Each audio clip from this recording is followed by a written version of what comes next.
Sindhu Bhairavi new promo Sneha மகாவை பார்த்து கோவிலில் பேசிட்டு இருக்காங்க. சொல்லுங்க ஸ்னேகா, என்ன விஷயம் அப்படின்றாங்க. அந்த சிட்டுக்கிட்ட நான் எல்லாமே விசாரித்தேன். சிவாவுடைய ஃபோன்லேருந்து ஐ லவ் யூன்னு மெசேஜ் பண்ணது எல்லாமே சிந்து தானா அப்படின்ட்டு கோவிலில் மகா கிட்ட இந்த விஷயத்தை பற்றி சொல்கிறாங்க. கேட்ட மகா ரொம்ப அதிர்ச்சி ஆகுறாங்க. என்னம்மா சொல்லிட்டு இருக்க ஸ்னேகான்றாங்க. நான் உண்மையை தான் சொல்லிட்டு இருக்கான்ட்டு எல்லாத்துக்கும் காரணம் அந்த சிந்து. ஆனால் ஃப்ராடு பண்ணி எல்லாத்தையும் ஏமாற்றி இது மாதிரி எல்லாம் பண்ணியிருக்கான்றாங்க. அவளை நம்ம சும்மாவே விடக்கூடாது. அவள் நல்லா மாதிரி நல்லாவே ட்ராமா போட்டுக்கிட்டு இருக்கா அப்படின்றாங்க.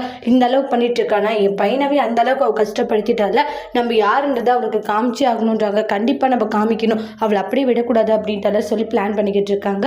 அதுக்கப்புறமா இந்த இடத்துல சிவாவும் சிந்துவும் கோவில் போகிறாங்க.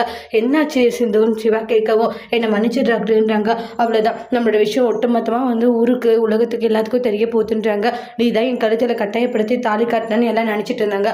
ஆனால் இன்னைக்கு நான் தான் வெறுப்பு, அதாவது உண்மையில ஆசைப்பட்டு நானாக கட்டிக்கிட்ட தாலின்ட்டு வீட்டில் இருக்கிறவங்களுக்கும் சரி எல்லாருக்குமே சரி தெரிய போகுது. கண்டிப்பாக உன்னை விட்டு போக வேண்டிய நேரம் வந்தாச்சு டாக்டர். நீ சந்தோஷமா, உங்களுக்கு பிடிச்சவங்களோட நீ சந்தோஷமா வாழ்ந்துக்கோ, நான் உன்னை விட்டு போகிறேன் அப்படின்னு ஃபீல் பண்ணுறாங்க. சிவா அதை கேட்டு ரொம்ப எமோஷ்னல் ஆகுறாங்க.